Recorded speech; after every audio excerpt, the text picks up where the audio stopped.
నమస్కారం. విభవకు స్వాగతం. మన జీవితానికి వినికిడే ఆధారం. మన కథ వినికిడితోనే మొదలవుతుంది. తల్లి కడుపులో నుంచి బయటపడగానే ఏడుస్తాం. మన ఏడుపుతో పాటు చుట్టుపక్కల శబ్దాలను వినడం ఆరంభిస్తాం. దీంతోనే పరిసరాలను, ప్రపంచాన్ని అర్థం చేసుకోవటం మొదలు పెడతాం. తల్లి మాటకు మనసు ఉప్పొంగినా, తండ్రి మాటకు ఒళ్ళు పొలికించినా అంతా వినికిడి మహిమే. మన చదువులు, ఉద్యోగాలు, వ్యాపారాలు, అభిప్రాయాల కలబోత, నలుగురితో సంబంధ బాంధవ్యాలు, సంగీత రసస్వాదన, ఇలా అన్నిటికీ వినికిడే మూలం. వినికిడే లేకపోతే మన జీవితం నిశ్శబ్దంగా మారిపోతుంది. ఈ నేపథ్యంలో వినికిడి లోపాలకు కారణాలు, వాటికి చికిత్సా మార్గాల గురించి ఇప్పుడు తెలుసుకుందాం.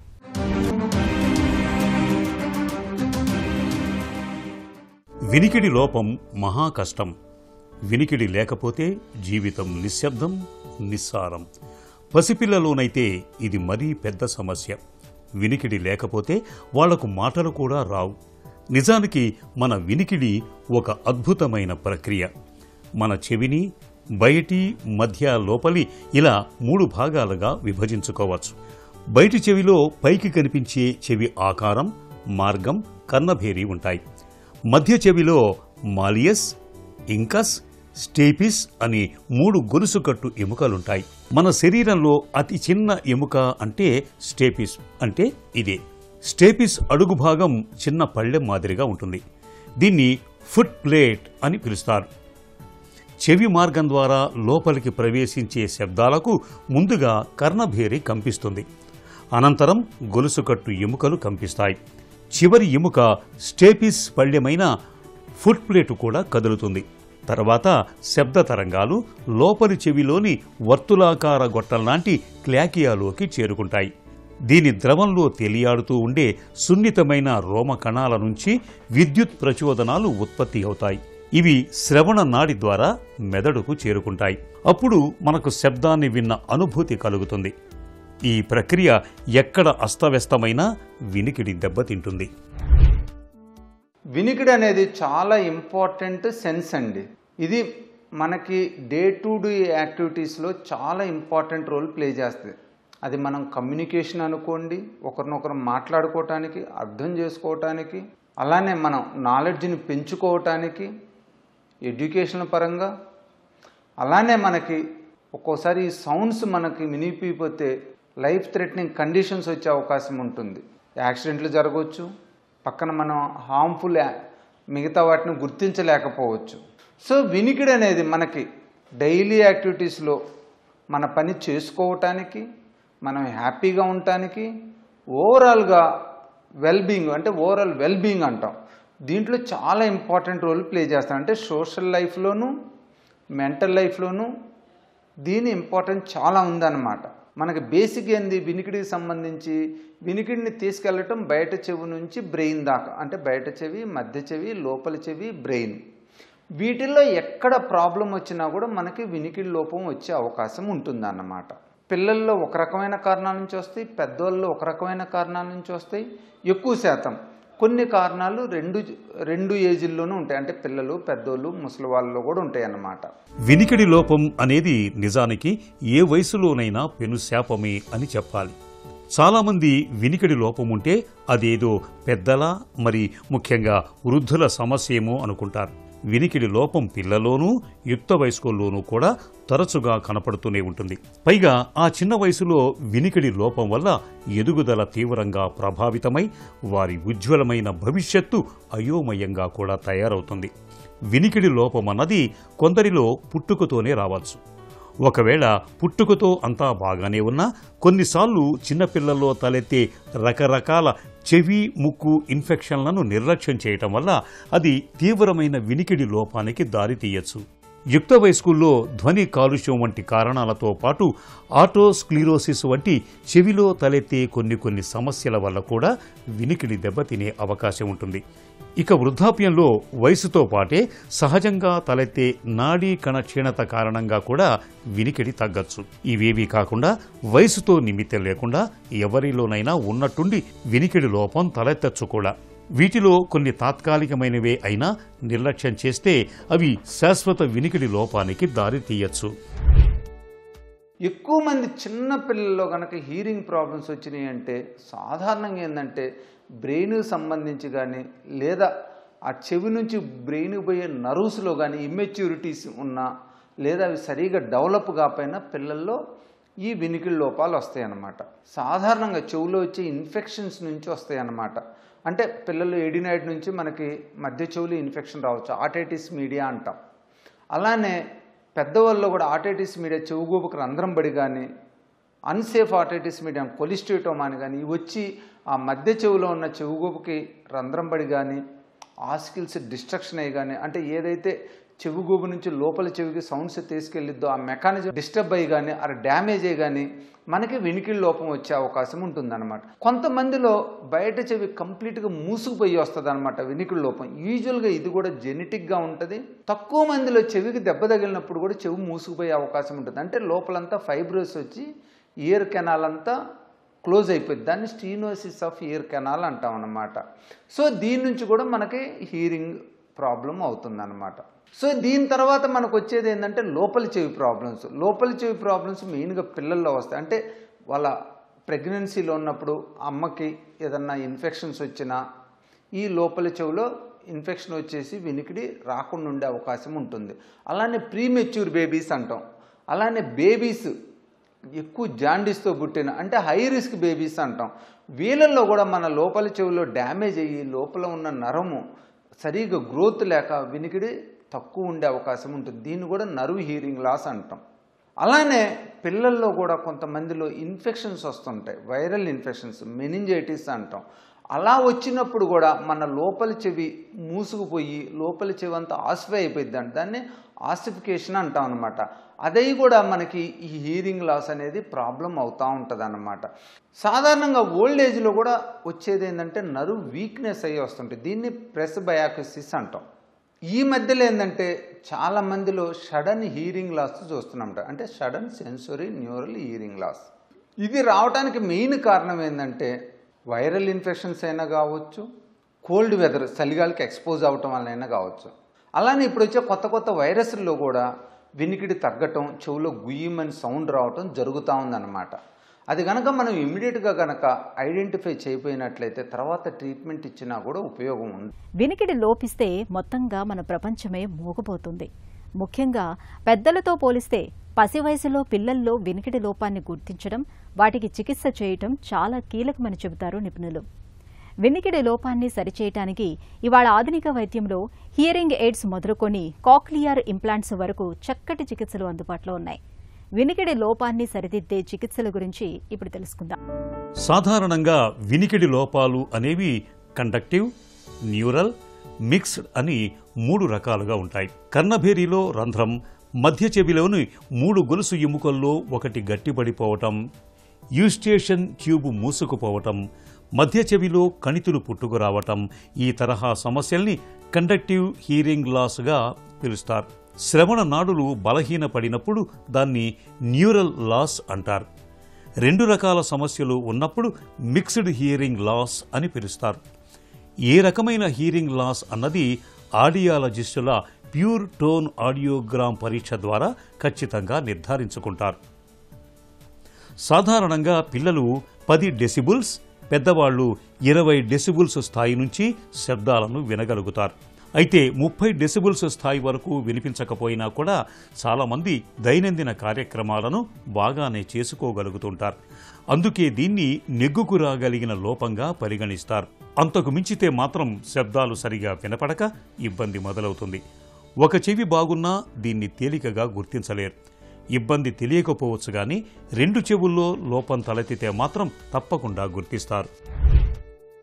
సాధారణంగా నార్మల్గా కామన్గా హీరింగ్ ప్రాబ్లమ్స్ పిల్లల్లో మోర్ దాన్ 3 ఇయర్స్ వచ్చిన వాళ్ళకి, అంటే మోర్ దాన్ 3 ఇయర్స్ ఉన్నా, మోర్ దాన్ 5 ఇయర్స్ ఉన్నా కూడా మనం ప్యూర్ టోన్ ఆడియోగ్రామ్ చేసుకోవచ్చండి. ఈ ప్యూర్ టోన్ ఆడియోగ్రామ్లో మనకి హీరింగ్ ఎంత డెసిబల్స్లో వినిపిస్తుంది, ఏ ఫ్రీక్వెన్సీలో వినిపిస్తుంది తెలుస్తుంది అన్నమాట. ప్యూర్ టోన్ ఆడియోగ్రామ్తో పాటు ఎవరికన్నా మధ్య చెవులో ఫ్లూయిడ్ ఉంది అనిపిస్తే మటుకి ఇంపిడెన్స్ ఆడియోమెట్రీ అని కూడా చేస్తాం. ఇంపిడెన్స్ ఆడియోమెట్రీలో మనకు ఆ ఇయర్ డ్రమ్ మొబిలిటీ, మధ్య చెవులు ఏదన్నా ఫ్లూయిడ్ ఉన్నా కూడా మనకి ఇమ్మీడియట్గా తెలుస్తుంది. అంటే కండక్టివ్ లాస్ని మనం ఖచ్చితంగా కనుక్కోవాలంటే ప్యూటోన్ ఆడియోగ్రామ్ ఇంపిడెన్స్ చేయాలి. పిల్లల్లో ఇచ్చినట్లయితే ఎస్పెషల్లీ న్యూ బోర్న్ బేబీస్ అంటాం, వాళ్ళల్లో ఇప్పుడు ఆటో ఎకౌస్టిక్ ఎమిషన్ టెస్ట్ చేస్తున్నాడు. ఎస్పెషల్లీ ప్రీమెచ్యూర్ బేబీస్ అందులోనూ, హై రిస్క్ బేబీస్లోనూ, ఎవరికన్నా వేరే కంజెంట్ల అబ్నార్మాలిటీస్ ఉన్న వాళ్ళలో ఖచ్చితంగా ఈ ఆటో ఎకౌస్టిక్ ఎమిషన్ టెస్ట్ చేసినట్లయితే పిల్లల్లో హీరింగ్ నార్మల్గా ఉందా, ఏమన్నా తగ్గే అవకాశం ఉందా, తగ్గిందా అనేది ఒక ఐడియా వస్తుంది.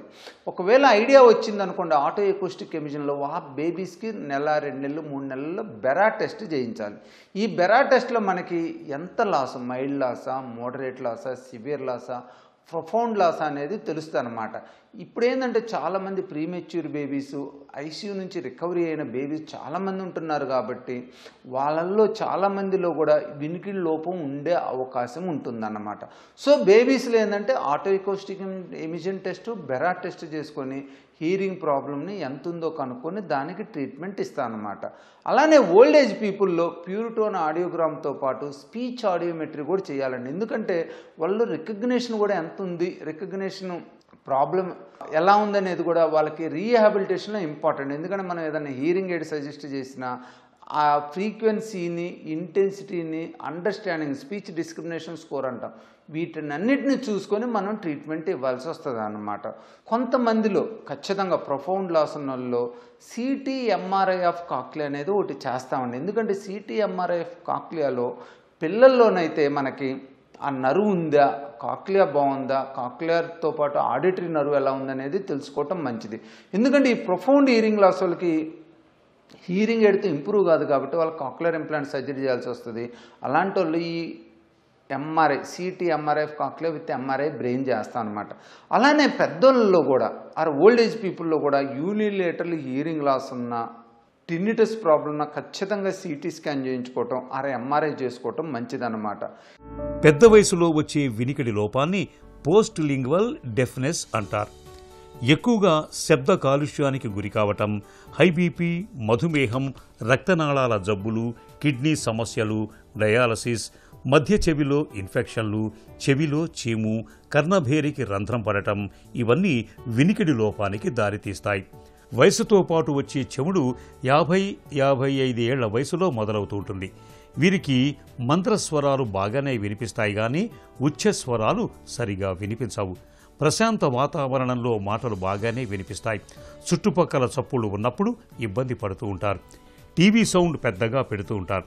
కాస్త దూరం నుంచి పిలిస్తే పలకలేరు. దీనికి మందులంటూ ఏవీ ఉండవు. సమస్య తీవ్రంగా ఉంటే వినికిడి సాధనాలు వాడుకోవాల్సి ఉంటుంది. ఒక మాదిరి నుంచి మధ్యస్థంగా వినికిడి లోపం ఉన్నవారికి వినికిడి సాధనాలు బాగా ఉపయోగపడతాయి. తీవ్ర నుంచి మరీ తీవ్ర వినికిడి లోపం గల వారికి కాక్లియర్ ఇంప్లాంట్ సర్జరీ ద్వారా వినగలిగేలా చేయవచ్చు. వినికిడి లోపాలు సాధారణంగా ఏంటంటే conductive loss, sensory hearing loss అంటాం. కండక్టివ్ లాస్ అంటే బయట చెవిలో ప్రాబ్లం ఉన్నా, మధ్య చెవిలో ప్రాబ్లం ఉన్నా సాధారణంగా మనం సర్జరీ చేసి దాన్ని రికవరీ చేయొచ్చు అన్నమాట. అదే లోపల చెవిలో ప్రాబ్లం ఉందనుకోండి, వాళ్ళకి రీహాబిలిటేషన్ హీరింగ్ ఎయిడ్స్ ద్వారా యూజువల్గా మైల్డ్, మోడరేటు, సివియర్ లాస్ వాళ్ళకి మనం హీరింగ్ ఎయిడ్స్ పెట్టినట్లయితే వాళ్ళకి హీరింగ్ మంచిగా నార్మల్గా ఉంటుంది, వాళ్ళు నార్మల్గా వినిపిస్తుంది. ప్రొఫౌండ్ లాస్ పేషెంట్స్ ఉంటారు. ఆ ప్రొఫౌండ్ లాస్ పేషెంట్లో మటుకు మనం కాక్లియర్ ఇంప్లాంట్ సర్జరీ కానీ, బ్రెయిన్ స్టెమ్ ఇంప్లాంట్ సర్జరీ కానీ చేయాల్సి వస్తుంది అన్నమాట. సో పేషెంట్కి ఏంటంటే బేసిక్గా మన ట్రీట్మెంట్ అనేది కాజ్ మీద ఆధారపడి ఉంటుంది. మన బయట చెవి క్లోజ్ అయిన దాన్ని ఇయర్ కెనాల్ ఎట్రేసియా అంటాం. అలాంటి వాళ్ళు మనం ఆ ఇయర్ కెనాల్ని ఓపెన్ చేసి ఇయర్ కెనాల్ని పెటెంట్ చేసినట్లయితే దాంట్లో మనం హీరింగ్ ఎయిడ్ని పెట్టి హీరింగ్ని ఇంప్రూవ్ చేయొచ్చు. సరే మధ్య చెవికి వచ్చినట్లయితే మనకి ఇయర్ డ్రమ్ పర్ఫరేషన్ ఉన్నా, ఆసిక్యులర్ ప్రాబ్లం ఉన్నా, ఇంకోటి ఏంటంటే ఆటోస్క్లీరోసిస్ అంటాం. అది ఎక్కువ మందికి 20 to 30 years ఫిమేల్స్లో ఉంటుందన్నమాట. వీళ్ళకి మనము మెరింగోప్లాస్టీ, టెంపనోప్లాస్టీ టెంపనోప్లాస్టీ విత్ మాస్టైడెక్టమీ, కొలిస్టిటోమ్ ఉన్నట్లయితే, అలానే స్టెపిడెక్టమీ ఇవి చేసి వాళ్ళకి హీరింగ్ని మంచిగా ఇంప్రూవ్ చేయొచ్చు. కొంతమందిలో హీరింగ్ ఇంప్రూవ్ కానట్లయితే వాళ్ళకి ఇంకా ఎక్కువ మంచిగా కావాలనుకుంటే మనం హీరింగ్ ఎయిడ్ సర్జరీ తర్వాత యాడ్ ఆన్ చేయొచ్చు. అదే లోపల చెవికి వచ్చినట్లయితే యూజువల్గా మనకి ఇనిషియల్ స్టేజ్లో హీరింగ్ ఎయిడ్స్తో ట్రై చేయొచ్చు. కానీ ఎక్యూట్ సడన్ సెన్సరీ హీరింగ్ లాస్లో మటుకు ఖచ్చితంగా మనం ఇంజక్షన్లు ఇచ్చినట్లయితే ట్రాన్సిటింపానిక్ ఇంజెక్షన్స్ అనేవి చాలా సింపుల్ ట్రీట్మెంటు. మనం ఇమీడియట్గా వెళ్ళి చెక్ చేసుకొని ఆ ప్రాబ్లం ట్రీట్మెంట్ ఇస్తే యూజువల్గా వీళ్ళందరిలోనూ వాళ్ళకి హీరింగ్ రికవరీ అయ్యిద్దండి. అలా కాకుండా క్రానిక్ హీరింగ్ లాస్లు ఉంటాయి, మోడరేటు సివియరు.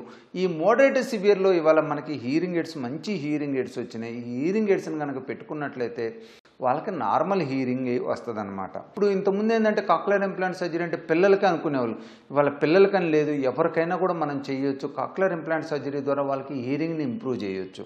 ఎవరికన్నా కొద్ది మందిలో ఆ నరువు కూడా ఎఫెక్ట్ అయితే బ్రెయిన్ స్టెమ్ ఇంప్లాంట్ అని కొత్తగా వచ్చింది, అది కూడా ఇచ్చి మనం ఆ బ్రెయిన్ స్టెమ్ ఇంప్లాంట్ ద్వారా వాళ్ళకి హీరింగ్ని ఇంప్రూవ్ చేయొచ్చు. ప్రస్తుతం చిన్న పెద్ద అనే తేడా లేకుండా ప్రతి ఒక్కరి చేతిలోనూ స్మార్ట్ ఫోన్ ఉంటుంది. దీనికి తగ్గట్టుగానే అందరి దగ్గర ear phones, Bluetooth ear buds కూడా ఉంటున్నాయి. చుట్టూ ఎంతమంది ఉన్నా తలకు ఇయర్ ఫోన్స్ తగిలించుకొని చెవుల్లో బ్లూటూత్ బడ్స్ని పెట్టుకొని వాటితోనే జీవిస్తున్నారు మనలో చాలామంది. ఇలా గంటల తరబడి చెవులకు ఇయర్ ఫోన్స్ తగిలించుకొని వినటం వల్ల వినికిడి దెబ్బతినే ప్రమాదం ఉంటుందని చెబుతున్నారు డాక్టర్లు. వినికిడి లోపాలకు కారణాలు, పరిష్కార మార్గాల గురించి మరిన్ని వివరాలు ఇప్పుడు తెలుసుకుందాం. తీవ్రమైన శబ్దాలు కూడా మన వినికిడిని దెబ్బతీస్తాయి. రోజులో 8 గంటల కంటే ఎక్కువ సమయం 85 డెసిబుల్స్ కంటే పెద్ద ధ్వనులకు ప్రభావితమైతే శ్రవణ నాడి దెబ్బతిని శాశ్వత వినికిడి లోపం రావచ్చు. ధ్వని ప్రభావం ఎక్కువగా ఉండే సినిమా హాళ్లలో, డీజే షోలలో హఠాత్తుగా వినికిడి లోపం రావచ్చు. వీటి నుంచి కొందరు 48 గంటల్లో తేలికగానే కోలుకుంటారు. లేకపోతే వెంటనే స్టెరాయిడ్ ఇంజెక్షన్లు ఇస్తే కొంత కోలుకునే అవకాశం ఉండొచ్చు. ఈ దశలో నిర్లక్ష్యం చేస్తే లోపం శాశ్వతంగా ఉండిపోతుంది. ఇక 20 నుంచి 50 ఏళ్ల మధ్య వయస్కుల్లో కొంతమందికి ఉన్నట్టుండి వినికిడి పోతూ ఉంటుంది. సాధారణంగా చెవికి వైరల్ ఇన్ఫెక్షన్లు సోకటం, మధుమేహం, హై బీపీ వంటి సమస్యలున్న వారిలో హఠాత్తుగా ఈ సమస్య తలెత్తుతుంది. కొన్నిసార్లు అంతర్ చెవిని దెబ్బతీసే మందుల వల్ల కూడా ఇలా జరగచ్చు. దీన్ని సత్వరమే గుర్తించి మొదటి 24 నుంచి 48 గంటల్లోనే చెవిలోకి స్టెరాయిడ్ మందు ఎక్కిస్తే సమస్య చాలా వరకు తగ్గిపోతుంది. వారం 10 రోజులకు మించి ఆలస్యం చేస్తే మాత్రం ఫలితం అంత బాగుండకపోవచ్చు. నెల రోజులు దాటితే చికిత్స కష్టం. సాధారణంగా సడన్ హీరింగ్ లాస్ అంటే ఉన్నట్టుండి హీరింగ్ పోవటాన్ని sudden sensory neural hearing loss అంటాం అనమాట. ఈ సడన్ హీరింగ్ లాస్లో గుబిలి కూడా ఒకటి ఇంపార్టెంట్ రీజన్ అనమాట. ఫిజికల్ ఎగ్జామినేషన్ చేసి గుబిలి తీసేస్తే అది ఇంప్రూవ్ అయింది. సడన్ సెన్సరీ హీరింగ్ లాస్ మెయిన్గా ఏంటంటే మనకి వైరల్ ఇన్ఫెక్షన్స్ నుంచి, అంటే వైరల్ ల్యాబరెంథైటిస్ కానీ వైరల్ కాక్లియర్ నర్వ్ ఇన్వాల్వ్మెంట్ నుంచి కానీ అవుతుంటుంది. రెండోది చలిగాలికి ఎక్స్పోజ్ అవటం వలన అవుతుంది.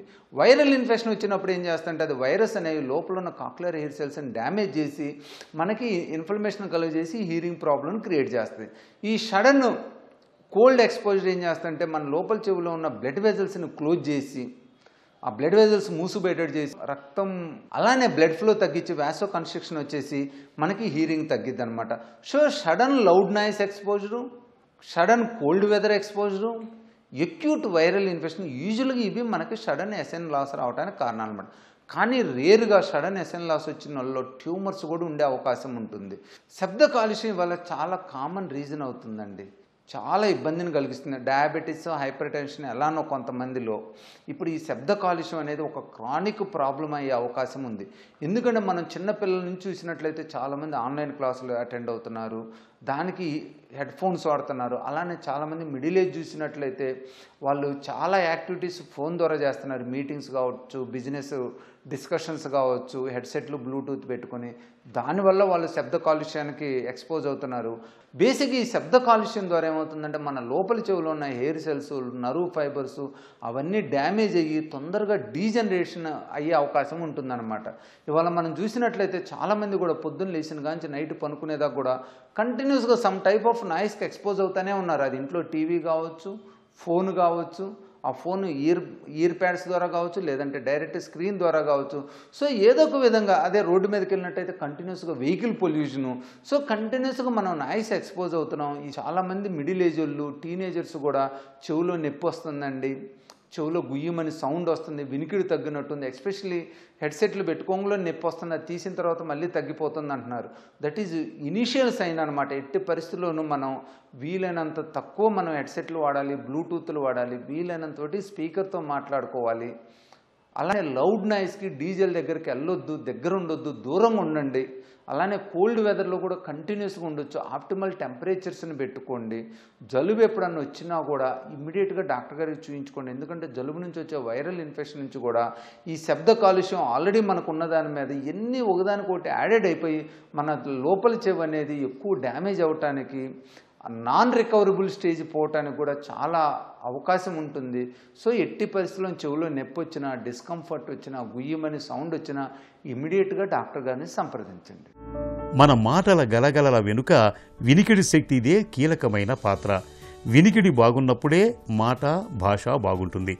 వినికిడి లోపాలని నివారించడానికి రూబెల్లా, గవదబెళ్లలు, మెనింజైటిస్ వంటి ఇన్ఫెక్షన్ల నివారణకు పిల్లలకు ఖచ్చితంగా టీకాలు ఇప్పించాలి. ప్రతి శిశువుకు పుట్టిన వెంటనే వినికిడి పరీక్ష చేయించాలి. పనిచేసే చోట చుట్టుపక్కల పెద్ద శబ్దాలు లేకుండా చూసుకోవాలి. పెద్ద శబ్దాలు వచ్చే చోట పనిచేసేవారు చెవులకు మఫ్సును తప్పనిసరిగా ధరించాలి. ఎక్కువసేపు పెద్ద శబ్దంతో సంగీతం వంటి వినకూడదు. ఇయర్ ఫోన్స్ వాడేటప్పుడు వాల్యూమ్ మరీ శృతిమించకుండా చూసుకోవాలి. ఏవైనా మందులు వినికిడిని దెబ్బతీసే అవకాశం ఉంటే ఆ విషయాన్ని డాక్టర్ను అడిగి తెలుసుకోవాలి. కాటన్ బర్డ్స్, పిన్నులు, క్లిప్పులు, టూత్ పిక్స్ వంటివి చెవిలో పెట్టడం తగదు. చెవిలోకి నూనె వంటివి ఏమీ పోయకూడదు. చెవిలో నుంచి చీము, నీరు వంటివి వస్తుంటే నిర్లక్ష్యం చేయకుండా వెంటనే చికిత్స తీసుకోవాలి.